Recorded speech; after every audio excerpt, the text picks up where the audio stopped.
Здраво, ова е бонус издание на Видеологија со Златко Ѓелевски, дигитален краток осврт за актуелни филмски остварувања, односно спонтана критичка анализа која е збир на први впечатоци илустрирани со подвижни слики.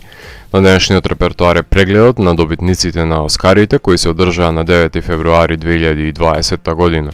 Во склоп на претходното бонус издание, кај што ги посочив моите проценки и предвидувања за можните победници во 24 категории, можам да заклучам дека сум погодил 14 и сум погрешил 10 од нив. Процесот на гласање на членовите на Академијата се одвива на начинот на кој понудено им е да ги подредат кои им се најомилените филмови од сите категории и во зависност кој ќе биде највисоко рангиран од гласачите во засебните категории, тој е добитникот на наградата. Неколку од кандидатите се рангирани на прво место од мнозинството на гласачите, па таму не ни настанува некаква дилема за победникот, меѓутоа во одредени категории, кај што голема е поделеноста, или пак аверзијата кон одредени филмови, може да се случи тие што се рангирани на второ и трето место од гласачите, при некој заострен дуел да завршат како победници. Сомнителен е гласачкиот систем, но оваа година тоа што можам да сумирам од добитниците е дека немаше изненадување во актерските категории, меѓутоа најпријатното изненадување беше освојувањето на главните награди на корејскиот Parasite, кој беше избран за филм на годината во Видеологија и на моја голема радост беше препознаен неговиот квалитет во Холивуд. Меѓутоа, може да се заклучи дека маркетиншките кампањи на продукциите има значаен удел врз изборот на добитниците. Одговорните од Неон ги засукаа ракавите по добивањето на Канската палма на Parasite и лансираа кампања за представување на филмот заедно со режисерот Бонг Јун-хо на секоја манифестација, настан, церемонијал, гостување во емисии, интервјуа, прашање од публика на проекции. Едноставно 6 месеци Бонг беше присутен во секој агол на Лос Анџелес, промовирајќи го своето дело, играјќи ја играта, која резултираше со успехот, од кој може да научат останатите. Трагично беше тоа што американскиот филм доминираше во категориите во кои квалитативно супериорни беа филмови од неанглиско говорно подрачје, како и инсистирањето да се наградуваат блокбастери на големите студија на сметка на казнување на филмовите на стриминг сервисите, кои се авторски дела со поголема естетска вредност, но тоа ќе остане како една одлика на 92-то доделување на овие награди, кои ќе говорат за слепото славје на домашниот филм, закитувајќи го со признанија кои не ги заслужува. Да преминеме категорија по категорија. За најдобар филм јас го прогнозирав 1917, меѓутоа победи Parasite, не само затоа што е најдобар филм, не само поради екстензивната маркетиншка кампања, туку филмот немаше негативни реакции ниту кај гледачите, ниту кај критиката, немаше скандал и анимозитет кон филмот, станувајќи преседан на победа на странски филм, американски награди, што е аномалија која се надевам дека ќе прерасне во традиција во иднина. За најдобра режија го погодив Бонг Јун-хо за Parasite со оглед на тоа што филмот бараше режисерска умешност да се жонглираат сите жанровски елементи во него, затоа повеќе од заслужена е оваа награда. За најдобра актерка ја погодив Рене Зелвегер од Џуди. Не знам дали некогаш Рене ќе се доближи повторно до статуетката, ама овој пат го погоди темпераментот на пензионираните гласачи од Академијата и нивната љубов кон Гарланд и кон периодичните биографски филмови од златната ера на Холивуд. Филмот комплетно ќе се заборави дека постоел. За најдобар актер го погоди Хоакин Феникс од Джокер, повеќе од заслужена е наградата, затоа што ниту еден друг кандидат не би можел да стапне во неговите чевли, за да ја оживее на овој вибрантен начин неговата маниакална улога, ниту пак ќе придонесе за потентниот микс на ранливост и фуриозност. За најдобра актерка во споредна улога ја погоди Лора Дерн од Marriage Story. Холивуд милува да се ги наградува своите деца, кои ги има пораснато во шоу бизнисот. Впечатлива беше незината улога во филмот, кој што требаше да биде награден и за многу други остварувања. За најдобар актер споредна улога го погодив Бред Пит од Once Upon a Time in Hollywood, кој со лежерност демонстрираше што значи да се биде десна рака на актерска звезда, оформувајќи едно филмско пријателство кое долго ќе се памети. Неговата конкуренција беше составена од ветерани, кои најдоброто од својата актерска игра го оставиле многу одамна, а Пит се уште знае пријатно да изненади. За најдобар дизајн на костими го погодив Little Women, затоа што во периодичните фустани на девојките има вложено многу труд за оживување на временската рамка во која се одвива филмот, станувајќи нераскинлив дел од делото и препознатлив белег на една од послабите мелодрами на Гервиг. За најдобра монтажа на звук јас го прогнозирав 1917, а победи Ford vs Ferrari. Во Академијата се развива дискусија да се обединат во иднина категориите на монтажа и микс на звук, затоа што со години има идентичен победник, што па наиде на негодување од филмските работници од овие професии, кои од револт бараат истиот метод да се примени на сценаристите, што е комплетно неприфатливо. Оваа година имаше различни добитници на звучните награди, со тоа што монтажата им припадна на снимените звуци под шасијата на болидите на автомобилскиот блокбастер на Дизни, на кој мораше да му се даде некоја техничка награда затоа што не заслужува да се трка за главните. За најдобар микс на звук го погоди 1917 затоа што експлозиите и шрапнелите и самите канонади од секаков тип се соодветно избалансирани за да придонесат на визуелното искуство, а не да одземат од него. За најдобар краток анимиран филм јас го прогнозирав Дотер, а победи Херлов. Тука веќе започнува неиздржаната доминација на американскиот филм на наградите. Херлом е игрив американски филм, лимунада со патетичен крај, кој поентира кај одредена демографија на гледачи и имаше засебна промотивна кампања по порталите кај што беше нагласен како сладок и симпатичен филм. Никаков исчекор во анимацијата, никаков технички предизвик, никаква емоционална тежина, каква што имаше стоп-моушен анимацијата на студентскиот филм на Фаму. За најдобар краток игран филм јас го прогнозирав Сарија, а победи The Neighbor's Window. За разлика од анимираните, сите играни се врвни дела и кој да победеше од интернационалните филмови ќе бев задоволен. Меѓутоа, одлуката паднала на пристојниот американски филм за гледање во манџата на комшијата, сметајќи дека тревата е секогаш позелена од другата страна на оградата. За најдобра филмска монтажа јас го прогнозирав The Irishman, а победи Ford vs Ferrari. Сметав дека Телма треба да го добие Оскарот, затоа што направи 3,5 часовен филм да не биде напорен за гледање. Меѓутоа, Академијата реши упорно да го наградува формулаичниот адреналински блокбастер со брза монтажа. Штета. За најдобар оригинален скор ја погодив Hildur Gudnadottir од Джокер. Конкуренцијата на композиторката беше повеќе од смешна, со инволвирање на еден пензионер, еден тезгаджија и два милозвучни, но заборавливи скорови.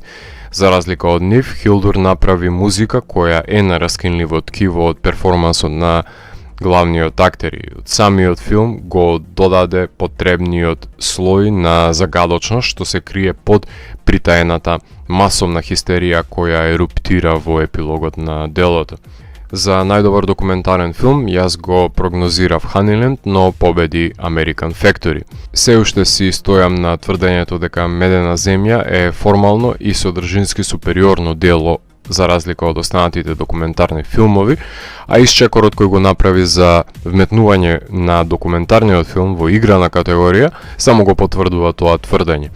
Меѓутоа, Оскарите не се награди за квалитет, туку за најуспешна маркетиншка кампања, а да се загуби од ТВ документарен филм не знам колку е издржано.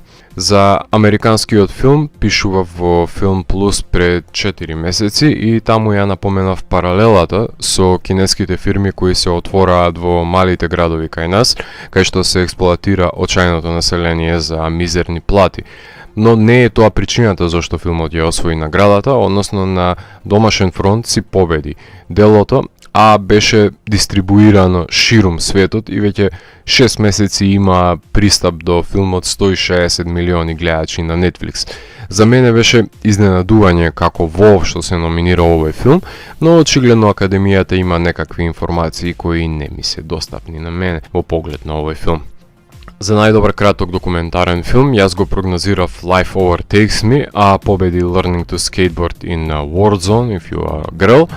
Тука предимство се даде на еден оптимистички филм за девојчиња скејтерки во Афганистан кои се подучени во училиштето, што е репортажа за еден интересен еманципирачки тренд, која е според мене незначителна во споредба со двата тешки и тегобни филма за децата во кома и 3 години на нерешавање на случајот со удавените тинејџери во Кореја од страна на власт. За најдобар интернационален филм го погодив Parasite, затоа што штом некој интернационален филм е доволно добар да биде номиниран во главната категорија, би било апсурдно и нелогично доколку некој друг филм би ја добил наградата во категоријата за интернационален филм, кога филмот на Бонг Јун-хо ги надмина јазичните бариери и посочи дека капитализмот е универзално разбирлив за сите држави. За најдобар продукцијски дизајн јас го прогнозирав 1917, а победи Once Upon a Time in Hollywood, кој да беше победник во оваа категорија ќе беше заслужено, бидејќи големите екипи од нула имаат создадена сценографии кои пленат со својата волуменозност, торпедирајќи огледачот во минатото на делата. Еден од нив беше и филмот на Тарантино, кој на улиците на Лос Анџелес им го врати препознатливиот шарм на кој тој се сеќава од неговото детство и верувам дека тоа многумина од повозрасните гласачи ги придоби пред да ги оттргне од бравурата, од насилството која поседува делото. За најдобри визуелни ефекти јас го прогнозирав The Irishman, а победи 1917. Не ми беше грижа кој ќе ја добие наградата, се додека не е тоа морничавиот The Lion King. Суперхеројските филмови се лоши театарски представи снимени на зелено платно, а не знаев дека омразата на членовите на Академијата кон Netflix ќе биде толку голема да ги шиканира подмладените актери кои до вчера ги славеле, заедно со нивниот визуелен еликсир за вечна младост. Кога сите се караат, 1917 користи, и тоа со визуелни ефекти кои беа од помош да се сошие континуираниот долг кадар и интервенира во самиот кадар со слетување на авион и потребни колор корекции.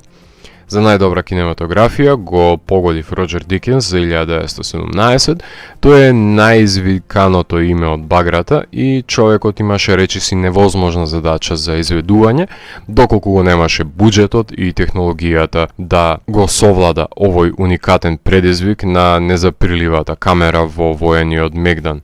Дикенс сними кадри за паметење. Јас можам мирно да спијам затоа што мојот фаворит Блашке од The Lighthouse предходната вечер си го доби заслужениот Independent Spirit Award во оваа категорија. За најдобар мејкап и херстайлинг го погоди Bombshell, затоа што само во овој филм од понудените шминката игра голема улога за доближување на ансамблот од актерки да изгледаат не само убедително за улогите, туку и да ги трансформираат да бидат најблиску што е можно до жените од реалноста кои ги глумат, што никогаш не е лесна задача, но исполнлива за Казухиро, ученикот на хорор ветераните Дик Смит и Рик Бейкер. За најдобар долгометражен анимиран филм јас го прогнозирав Клаус, а победи Тој Стори 4.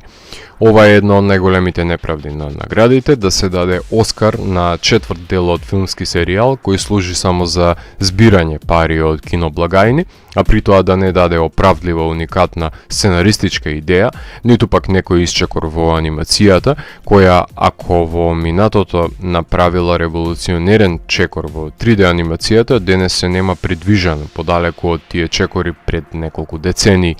I Lost My Body е прекрасен артхаус филм преточен во подвижна слика.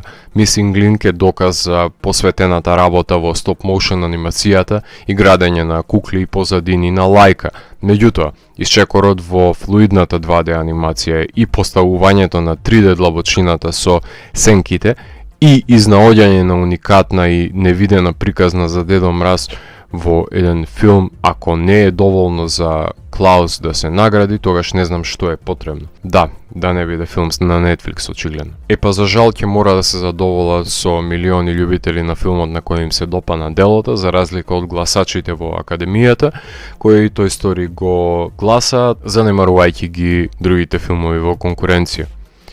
Најдобро адаптирано сценарио го погодив Джоджо Ребит. Не сомневам дека Таика има направено најзначителна интервенција во неговото дело, со додавање на неговиот блесав лик на имагинарен пријател, а сепак успевајќи да ја преслика хуманитарната димензија на творбата, со хумор и харизма која ниту еден друг од конкурентите не ја поседуваат. При тоа не го подценувам делото на Гервиг, затоа што самата таа го подценила во адаптацијата. За најдобро оригинално сценарио, јас го прогнозирав Once Upon a Time in Hollywood, а победи Parasite на моје големо задоволство, затоа што по линија на помал отпор сметав дека Тарантино ќе ја добие оваа награда повеќе од навика отколку од заслуга, меѓутоа нема гласач кој може да ја оспори уникатноста на пишаниот збор на Бонг Јун Хо и создавањето на оваа дефетистичка приказна за паразитирањето на богатите и сиромашните, кои стануваат жртви на капитализмот во кој религиозно веруваат.